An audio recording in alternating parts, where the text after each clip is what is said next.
Rethinking Our Ideals by Charles Thomas Casey. This time of year is typically an opportunity for reflection on the past and looking ahead. It is an opportunity for reviewing our ideals and purposes. I would like to both encourage you to review your own ideals and purposes and to share some thoughts with you about the purposes of this work. My wife and I use the start of the new year as a time to discuss and rethink the ideals and purposes of our lives as individuals and as a family. I think this concept of clarifying ideals and purposes may be the most important in the Edgar Cayce readings. It certainly is for my family. Others also find this process of setting ideals helpful, as the following letters reveal.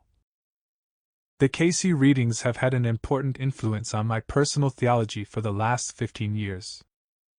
I am a mainstream minister's wife, deeply involved in the life of the parish.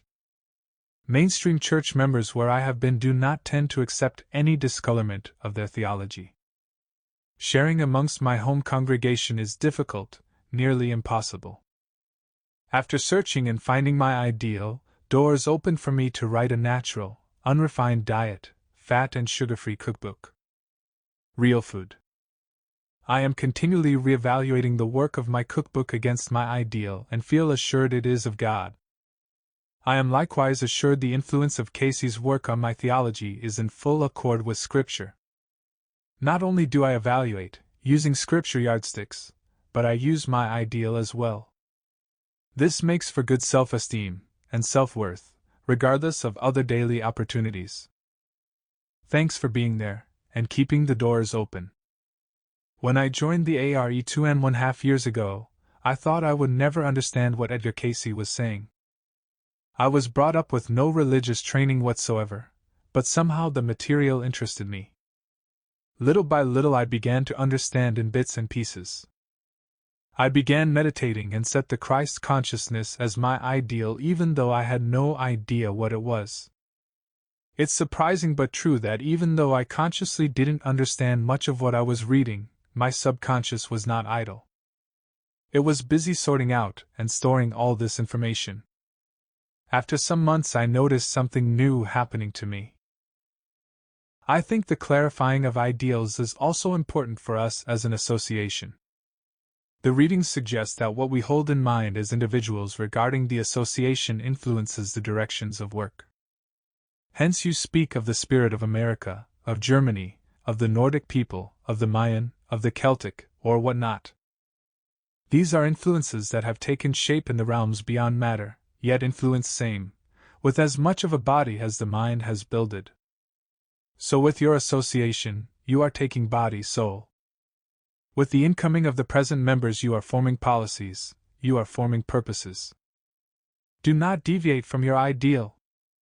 Thus, as we become clearer about our ideals and purposes as individuals and as ARE members, the association's ideals become clearer. In our last issue I discussed the ideal of the association: to manifest the universal Christ consciousness. Let me continue that discussion with 2 comments from the readings on the purposes of this work. Its aim, its purposes as set forth and given, is correct. For it, the work, that accomplished, is to be first of all an educational factor in the lives of those that are contacted through the efforts of the association. This pertaining to the physical, the mental, and the spiritual. As is understood, or seemed, but rarely understood. That which is the holding or interesting factor with same is an air of mystery, and the mystery fades when the truth is apparent to the individual. Yet there is seen in the makeup of human mentality that which seeks for the unknown, and this air. Yet the simplicity of the ability of individuals to apply that as may be obtained from their own subconscious self. Cosmic forces and universal consciousness, or call it by whatever name the individual may choose. This is the great truth that must be apparent to the layman, the individual, the scientist, the mathematician, the historian. The individual seeking information through these sources finds this apparent. The thrust of this work is educational. To me, this term implies an openness to different perspectives, a sharing of information through comparison and contrast. The work of the association includes providing educational activities through which understanding and life transformation can take place. Also, inherent in the life and work of Edgar Cayce is an air of mystery, the unknown. The mystery is fascinating to us, and yet underlying this are simple principles that can be applied in a straightforward way by all of us. Each year, as part of an annual planning process, a group of staff members writes a statement of purpose for this work. Here is the statement developed by the group this year. The purpose of ARE is to awaken an interest in, and provide an environment for exploration and education for those who are seeking to be aware of the promptings of the Spirit, and who are seeking to make this awareness applicable in their lives. As a not-for-profit, open membership international organization, this work was founded to preserve, make accessible, and provide for the study of the Edgar Cayce readings and related materials, as well as conduct research on the concepts in those readings and particularly into the nature of psychic ability. The ARE outreaches to its membership and to the general public, introducing people to universal truths as presented in the Cayce readings and other sources, leading them to a spiritual understanding of human nature. By awakening each consciousness to its spiritual nature and integrating the spiritual, mental, and physical, the ARE enhances awareness of the immediacy and applicability of the divine force in each of us and its potential for the transformation of our lives.